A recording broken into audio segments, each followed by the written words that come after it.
ಮಹಿಳೆಯರಿಗೆ ಇವತ್ತು ಒಂದು ಶಕ್ತಿ ತುಂಬುವಂತ ಕೆಲಸ ಮಾಡಿದೆ. ಯುವಕರಿಗೆ ಇವತ್ತು ನ್ಯಾಯ ಕೊಟ್ಟಿದ್ದೇವೆ ಅಂತೇಳಿ ಬಡಾಯಿಯನ್ನು ಕೊಚ್ಕೊಳ್ತಾರೆ. ಅದು ವಾಸ್ತವಿಕ ಸತ್ಯ ಏನಪ್ಪಾ ಅಂತ ಹೇಳಿದ್ರೆ, ಇವರ ಪಂಚ ಗ್ಯಾರಂಟಿಗಳು ಪಂಚರ್ ಆಗಿ ಬಹಳ ವರ್ಷಗಳೇ ಕಳೆದಿದೆ.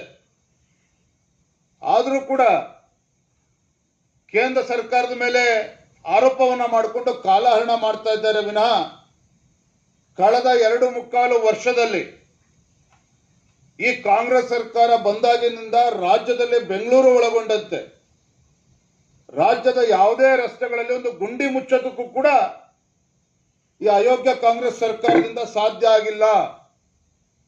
ಒಂದು ರಸ್ತೆ ಗುಂಡಿಗಳು ಕೂಡ ಮುಚ್ಚೋದಕ್ಕೆ ಸಾಧ್ಯ ಆಗಿಲ್ಲ ಕಾಂಗ್ರೆಸ್ ಸರ್ಕಾರದಿಂದ.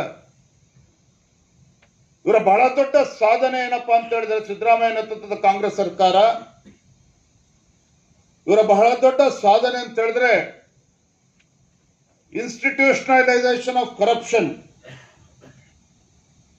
ಭ್ರಷ್ಟಾಚಾರವನ್ನ ಯಾವ ರೀತಿ ಮಾಡಬಹುದು ಅಂತೇಳಿ ಒಂದು ರೀತಿ ಇಡೀ ದೇಶಕ್ಕೆ ಒಂದು ಮಾದರಿ. ಆ ರೀತಿ ಸರ್ಕಾರದ ಅನುದಾನವನ್ನು ದುರ್ಬಳಕೆ ಮಾಡಿಕೊಂಡು ಭ್ರಷ್ಟಾಚಾರವನ್ನು ಮಾಡ್ತಾ ಇದ್ದಾರೆ. ಅದ್ರ ಬಗ್ಗೆ ಮತ್ತೆ ಮಾಹಿತಿನ ಕೊಡ್ತೇನೆ. ನಾನು ಒಂದೇ ಮಾತಿನಲ್ಲಿ ಹೇಳೋದಾದ್ರೆ, ಈ ಕಾಂಗ್ರೆಸ್ ಸರ್ಕಾರ ಕಳೆದ 2.25 ವರ್ಷದಲ್ಲಿ ಅಲ್ಪಸಂಖ್ಯಾತನ ಓಲೈಕೆ ಮಾಡಿಕೊಂಡು ಹಿಂದೂಗಳಿಗೆ ಅಪಮಾನವನ್ನ ಮಾಡ್ತಾ ಇರುವಂತದ್ದು ಒಂದ್ ಕಡೆ ಆದ್ರೆ, ಯುವ ಜನತೆಗೂ ಕೂಡ ಅನ್ಯಾಯ ಮಾಡಿಕೊಂಡು ಇವತ್ತು ಬರ್ತಾ ಇರುವಂತದ್ದು.